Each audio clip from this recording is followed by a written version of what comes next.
Hello everybody, Christian from Treasure Town here, and today we're going to be speaking about the 1994D Lincoln Memorial Penny. Now most of these are just worth 1 cent, but there are a few, whether they're in really good condition, they've got an error, or they have a variety, which is in this case where you're going to be looking at the back pretty closely.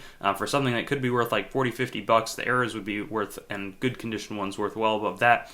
So there's obviously some reason to pay a little bit of attention to the video and make sure that you don't have something good. I've got clear photos, hopefully a clear explanation, and approximate values. So let's get right into the presentation and tell you everything you'd need to know. And we've got the 1994D right in front of us. In terms of the general memorial cent, they changed it from the wheat penny in 1959 for Lincoln's 150th anniversary of his birthday.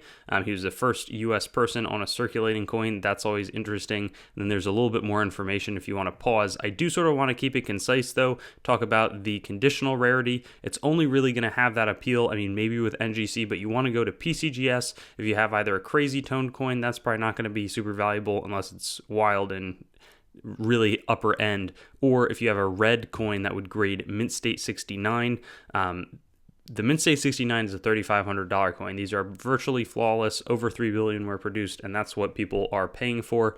Mint State 68, you're probably not going to lose money, but you don't want to be submitting at 68 because then if it comes back 67, there's minimal value. So you want to be submitting with the goal of getting 69. 68 plus is not a super common grade. Sometimes it falls under that, but that's that. In terms of the varieties, there's just one that we're going to focus on, but it has decent value. You know, it's a really nicely double die reverse, really nicely shown, protruding extra columns between the rightmost bays. And you can see especially there, it's pretty, it comes across clearly, and so nice eye appeal. And these are for ungraded values because you're not going to be able to find them in the Mint State 65 red, like in a holder, because it's not attributable.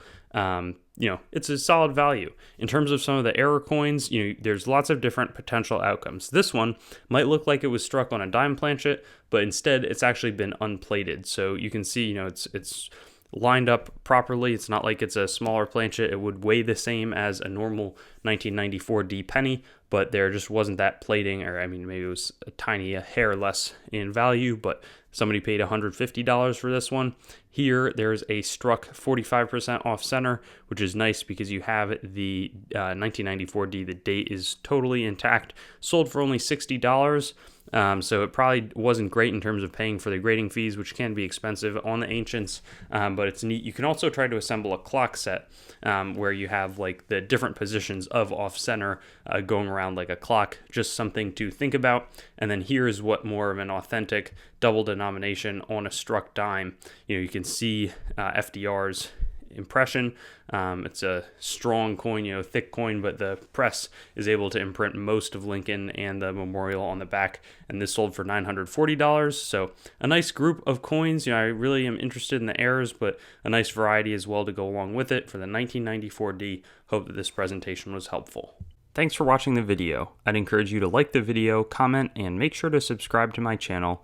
And I also have Facebook, Instagram, Twitter, and some other social media platforms. You can also go to my main channel website, treasuretownYT.com, to learn more about the channel and sort of stay in contact.